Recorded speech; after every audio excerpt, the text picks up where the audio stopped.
Hai semuanya, perkenalkan nama saya Fitriana Siregar, nomor NIM 4233131060. Di sini saya akan mengerjakan tugas-tugas dari pendidikan nilai dalam kimia, di mana topik yang akan dibahas yaitu mengenai sampah plastik. Sampah plastik telah menjadi salah satu masalah lingkungan yang paling serius di dunia, termasuk di Indonesia. Karakteristik plastik yang mampu terurai membuatnya bertahan ratusan tahun di alam, dimana bisa sampai 50-500 tahun loh. Nah, ketika sampah plastik dibuang secara sembarangan ke tanah, sungai dan laut, bahan ini tidak akan hilang begitu saja, mana plastik hanya akan terpecah menjadi golongan kecil yang kita kenal sebagai mikroplastik, dan kemudian menyebar di ekosistem dan mencemari kehidupan hewan maupun manusia, dimana kondisi ini sudah berada pada tahap yang mengkhawatirkan. Pada artikel yang terbitkan oleh Detik Edu, Indonesia bahkan tercatat sebagai penyumbang sampah plastik terbesar ke laut sebesar kedua di dunia setelah Cina. Jumlah sampah plastik yang masuk ke sungai dan lautan mencapai ratusan ton setiap tahunnya. Nah, berdasarkan laporan pemerintah dan hasil penelitian berbagai lembaga, sekitar 19-20% sampah nasional adalah sampah plastik, dan sebagian besarnya berakhir di lingkungan tanpa proses pengolahan yang memadai. Nah, akibatnya kualitas tanah menurun karena plastik menghambat siklus air dan udara di dalam tanah.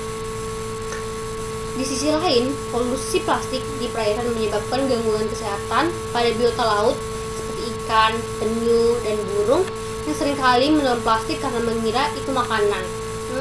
Lebih jauh lagi, mikroplastik ini telah ditemukan di dalam air minum, garam dapur, dan bahkan dalam tubuh manusia, sehingga menunjukkan betapa meluasnya pencemaran plastik ini.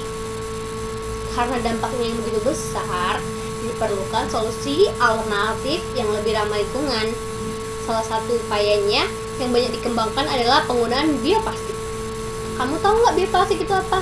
Nah, bioplastik adalah jenis plastik yang dibuat dari bahan-bahan ini seperti pati singkong, jagung, kentang, rumput laut, dan biomasa nabati lainnya. Berbeda dengan plastik biasa yang berasal dari minyak bumi, bioplastik bersifat biodegradable, yang dimana artinya dapat terurai dengan bantuan mikroorganisme itu. Nah, sifat ini membuat bioplastik jauh lebih aman bagi tanah dan perairan. Keunggulan lain dari bioplastik adalah sifat fisiknya yang hampir mirip dengan plastik konvensional, di mana bioplastik bisa dibuat lentur, transparan, kuat, dan cocok digunakan sebagai bahan kemasan makanan, kantong belanjaan, atau peralatan pakai sehari-hari. Di Indonesia sendiri, penggunaan bioplastik mulai berkembang loh. Sudah banyak inovasi dari mahasiswa maupun industri lokal yang memproduksi bioplastik dari bahan-bahan alami. Misalnya nih ya, bioplastik berbahan pati singkong atau limbah kedelai.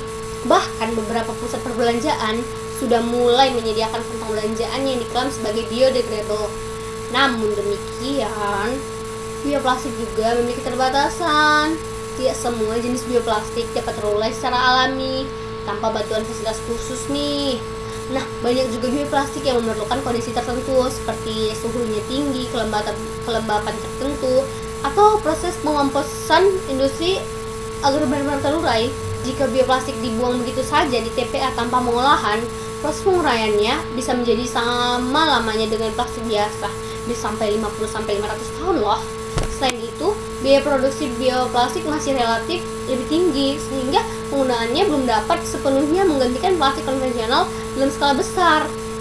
Dan infrastruktur pengelolaan sampah di Indonesia juga masih belum memadai untuk mendukung pemrosesan bioplastik secara optimal.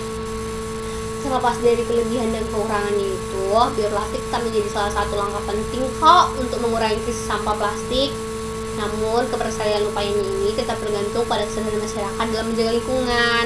Nah, karena itu penting bagi setiap individu untuk menumbuhkan sikap peduli lingkungan dalam kehidupan sehari-hari.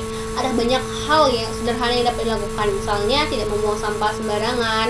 Nah, banyak nih pasti teman-teman yang kayak kalau beli minuman atau kalau jajan di luar gitu, beli bakso, beli pentol, atau beli telur gulung, sampahnya kalau nggak ada tong sampah itu sebaiknya dipegang dulu sampai jumpa tong sampah, atau juga bisa membawa tas belanjaan sendiri. Kita kan biasanya suka sih pergi ke Indomaret atau minimarket, kalau belanjanya dikit mah nggak usah pakai kantong, kita pegang aja sendiri. Juga membawa botol minum untuk mengurangi penggunaan botol plastik sekali pakai, dan mulai untuk memilah sampah organik dan anorganik agar proses daur ulang lebih efektif. Kita juga bisa berpartisipasi dalam kegiatan bersih lingkungan, gunanya untuk mengurangi penggunaan plastik sekali pakai, serta mengedukasi orang di sekitar kita tentang pentingnya menjaga bumi. Nggak perlu yang jauh-jauh, kayak teman kita sendiri, atau bisa juga kita kalau balik ke kampung kita bilang sama orang tua atau tetangga gitu ya kan. Nah, melalui tindakan kecil seperti ini, setiap orang dapat berperan aktif dalam mencegah pencemaran dan kerusakan lingkungan akibat sampah plastiknya.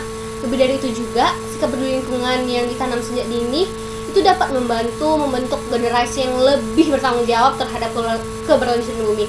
Dengan demikian, upaya mengurangi sampah plastik tidak hanya menjadi tanggung jawab pemerintah atau industri, tapi menjadi komitmen bersama demi masa depan yang lebih cerah, sehat, dan berkelanjutan. Nah, di situ jadi penjelasan dari saya. Sekian dan terima kasih.